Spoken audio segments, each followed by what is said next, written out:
Makakausap natin ngayon si Romel Banlawi, Chairman ng Philippine Institute for Peace, Violence and Terrorism Research. Magandang gabi po sa inyo, Dr. Banlawi. Magandang gabi, Corina. Magandang gabi po sa inyong lahat.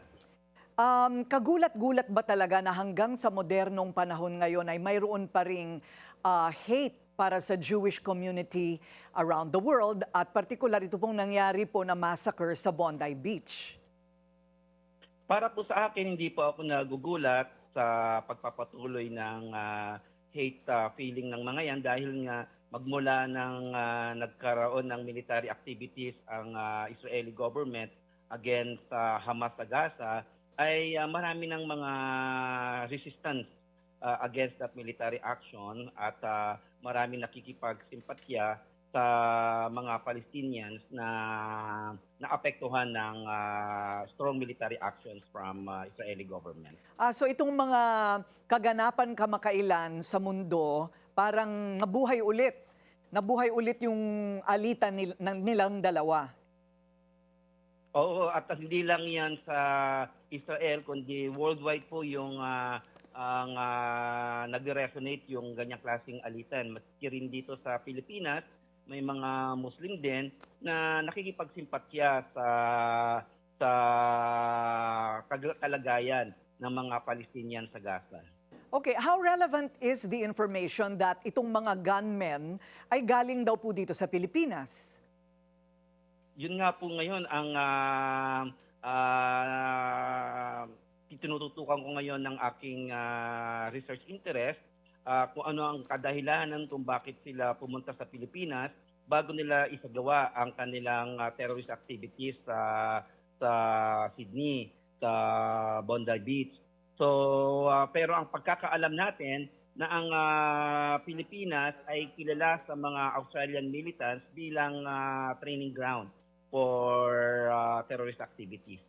Hanggang ngayon po ba, sir, ganyan pa rin?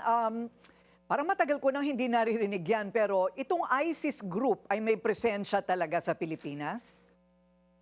Yeah, after the passage of Anti-Terrorism Law of 2020, nagkaroon ng significant reduction yung threat sa Pilipinas, and for the past 2 years ay walang na-record ng mga significant violent incidents yung mga threat groups na associated with ISIS. Kaya nga nakakabigla na napasok na naman tayo sa radar ng counterterrorism dahil nasabit na naman ang Pilipinas sa nangyaring terrorist activities sa Australia. At in fact, dinideclare na nga natin yung mga lugar sa Mindanao na terrorist-free as a result of the counter-terrorism efforts ng ating pamahalaan, ang Abu Sayyaf Group, ang Bangsamoro Islamic Freedom Fighters, at yung mga Dawliya Islamiyya groups na active noon sa Mindanao ay walang recorded violent incidents for the past 2 years. Sa inyo po ay sapat na po ba ang mga ebidensyang so far lumabas mula dyan sa Australian investigation na yun po talaga ang pakay ng mag-ama dito sa Pilipinas? Na ito po ay perpetrated by the ISIS? Kailangan pa mag-conduct ng further counter-terrorism investigation para ma-clarify kung ano talaga yung ginawa ng mag-ama dito sa Pilipinas at bakit pumunta sila sa Davao at bakit isinagawa nila yung terrorist incident sa Sydney after they visited the Philippines.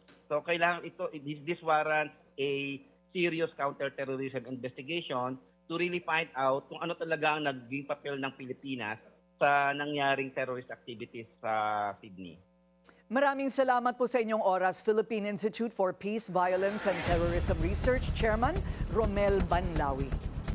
Manatiling nakatutok sa Bilyonaryo News Channel. Sumubaybay sa aming social media accounts at mag-subscribe sa aming YouTube channel para sa mga bago at eksklusibong balita.